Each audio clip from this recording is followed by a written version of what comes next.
Right, good afternoon and welcome to our series of webinars focused on bringing you information about COVID-19 related topics. The information in these weekly webinars is particularly geared toward long-term care and skilled nursing facilities, but we encourage everyone who's interested to attend. During today's webinar, we're going to be talking about the ICAR tool and root cause analysis. We'll explain what ICAR stands for here in just a minute. Everybody will be on mute today, but if you have any questions, just encourage you to enter those into the chat at any time and we'll address them at the end of the presentation. And I also encourage you to join us every Wednesday at 2 o'clock for more webinars in this series. Next week, we're going to be discussing COVID-19 boosters, pandemic versus endemic. My name is Mitzi Vince, and I'm a communications specialist with Quality Insights. And without further ado, I'll get us started. We're going to follow up with all of your questions at the end of the presentation. So on today's episode, we are talking with Penny Imes from our Quality Insights team. Penny is a quality improvement specialist here at Quality Insights. She started her nursing career in acute care before moving into long-term care. Her positions in long-term care have included staff development, dementia unit manager, registered nurse assistant coordinator, and director of nursing. She found the perfect combination for her at Quality Insights, where she's able to work in quality improvement with long-term care nursing homes. So welcome, Penny, and thank you so much for joining us today to talk about the ICAR tool and root cause analysis for long-term care and skilled nursing facilities during the COVID-19 pandemic. Thank you for having me, Mitzi. All right, so Penny, just to get us started, we've tossed around this acronym ICAR. What exactly is the ICAR tool? What does that stand for? So ICAR stands for Infection Control, Assessment, and Response. And ICAR tools are used to systematically assess any healthcare facilities, infection prevention and control practices to help guide quality improvement activities by addressing identified gaps.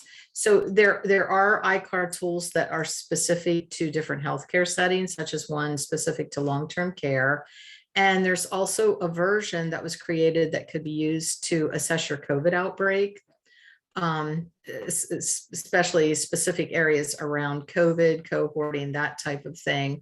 But today I'm going to focus on just the version that can be used as a tool when you're not having an outbreak. Okay. So what are the areas that are covered in the ICAR tool? The ICAR tool itself starts out asking some questions about your demographics, census, beds, number of beds, your infection preventionist person, which is basically the person leading the infection prevention program. And it addresses your infrastructure, which is really your written policies and procedures, things like your emergency preparedness plan. Then it moves into sections on related to healthcare personnel and resident safety, section on disease reporting and surveillance. There's a section for best practices in hand hygiene, your PPE use, respiratory hygiene, antibiotic stewardship, injection safety, and environmental safety.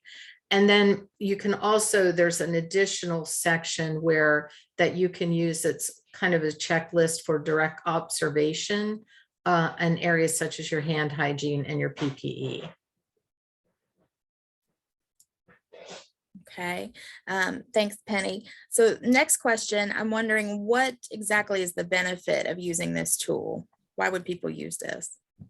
To me, it's a really great resource because it covers all the areas of an infection prevention and control program. It includes all of the best practices so that it enables a nursing home to identify their strengths and opportunities for improvements in those areas. So the ICAR tool itself is set up as a checklist format. And there's a column which contains, the first column contains the elements of your infection prevention program. And those are all the things that you should have as part of a good infection prevention program. Then the second column is a yes/no checklist where you check yes or no if you have that element in place. And then the third column allows you to make notes or identify areas of improvement. So that's mostly those areas that you marked as a no, or areas that your staff knows that you still need to do some work, under the third column, you can make comments about, what's there, what needs to be there.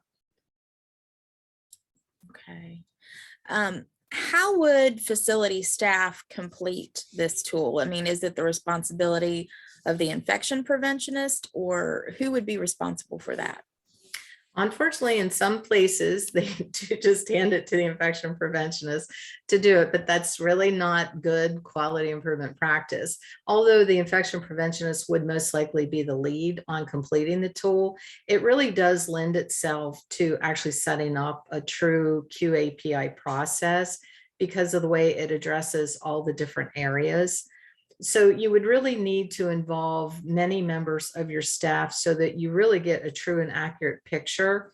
Those areas like hand hygiene, antibiotic stewardship, environmental safety, those are areas where you really want input from your frontline staff, involve your consultant pharmacists, pull in environmental services staff, just to name a few. So include everybody as part of the team in completing the tool. That sounds like good practice for sure. Mhm. Could the ICAR tool be used as a QAPI project, a quality assurance performance improvement project? Absolutely. I mean, the way that the tool is set up itself, it allows you to go through all those best practices, all those elements that should be part of your infection prevention program. And then, as I said, you identify the areas that are missing, or that need some work. You can also use it to identify areas of strength too, so that if there's this particular area that you're doing well, you can draw on that. I know, we all know that in the survey process, we're seeing that FTAG 880 is all about how a facility must establish and maintain their infection prevention and control program. And it's all the elements that should be in that program are part of the ICAR tool. And so many of the deficiencies that we're seeing related to infection control are the FTAG 880, stating that, there's not an efficient established IP program that includes all those areas.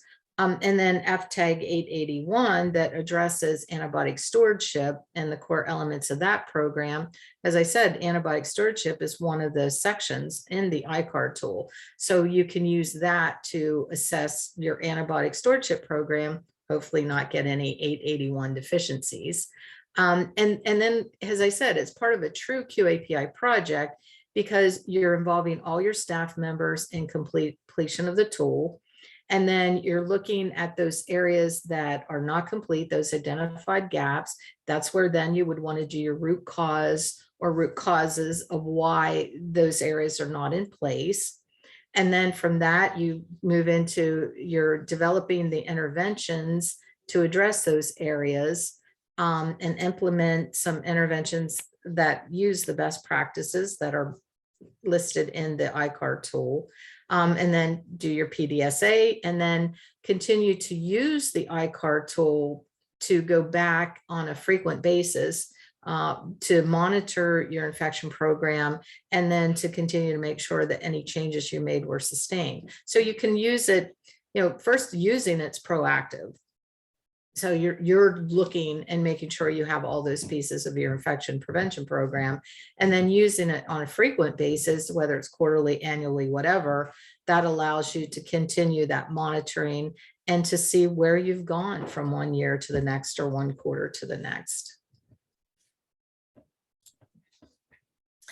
And what about, is it okay to use the ICAR infection prevention assessment tool in place of an annual risk assessment? Are other facilities using this as a risk assessment tool? Can you tell us a little bit about that? The ICAR tool is a great resource to routinely evaluate your infection prevention control program, but it shouldn't take the place of that formal risk assessment that was part of the final rule.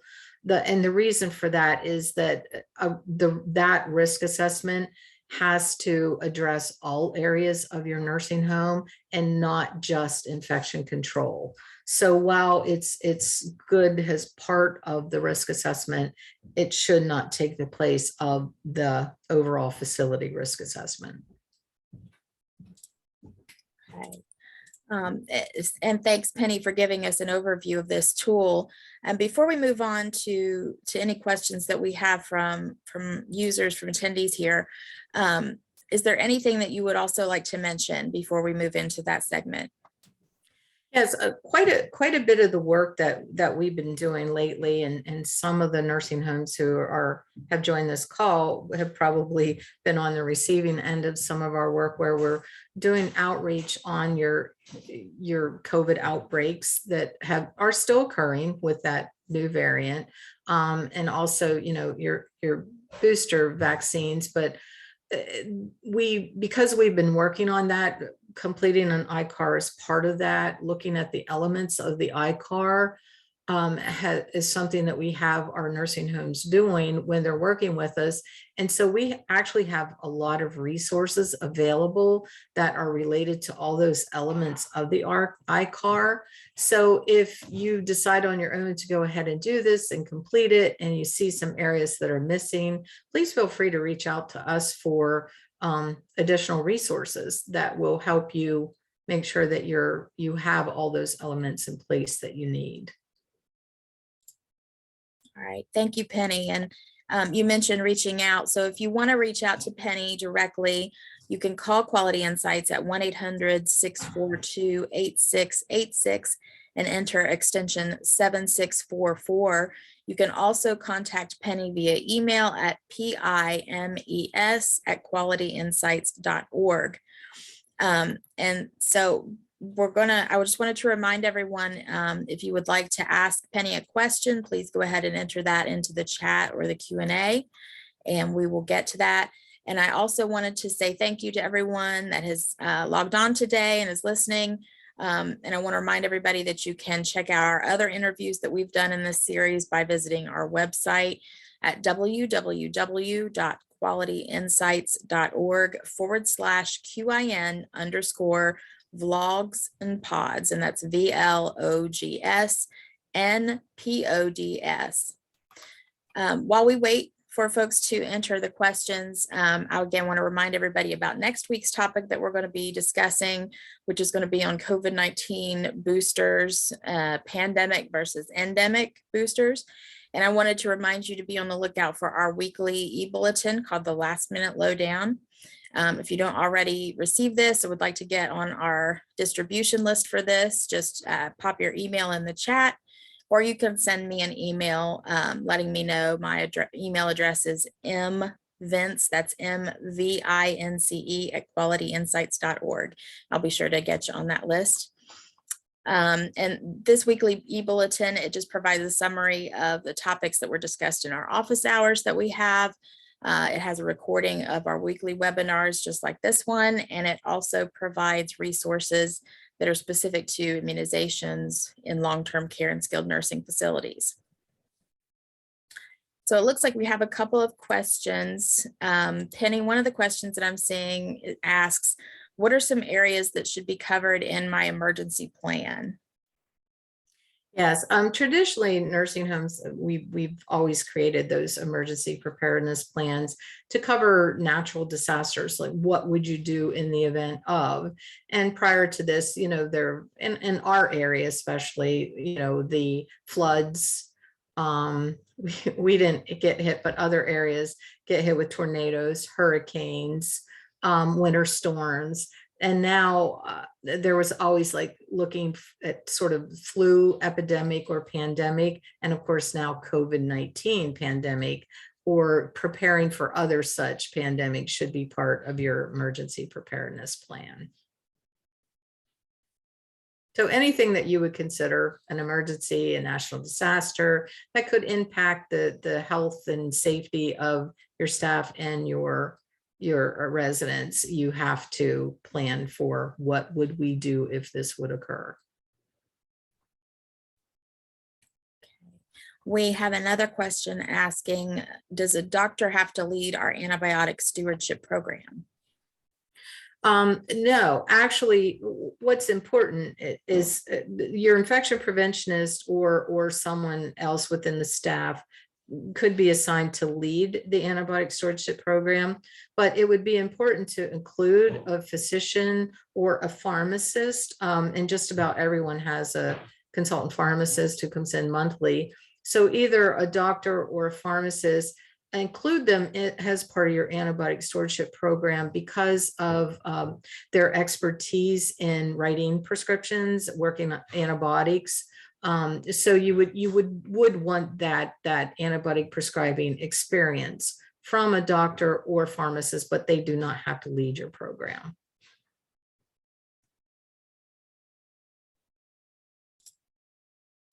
Okay. Penny, at this time, I'm not seeing any other questions in the chat or the Q&A. Everyone, I would just like to thank you for logging on today and for your participation. Penny, thank you so much for providing your expertise on this tool. Anything that you would like to say before we close out for the afternoon? Just that we do have the ability, you know, with new technology, at least new to me, Zoom and all of those things, we now have the ability to, if someone does need assistance with their ICAR, you know, you have your staff, you complete it, you're looking at some areas, you're not sure where to go with it.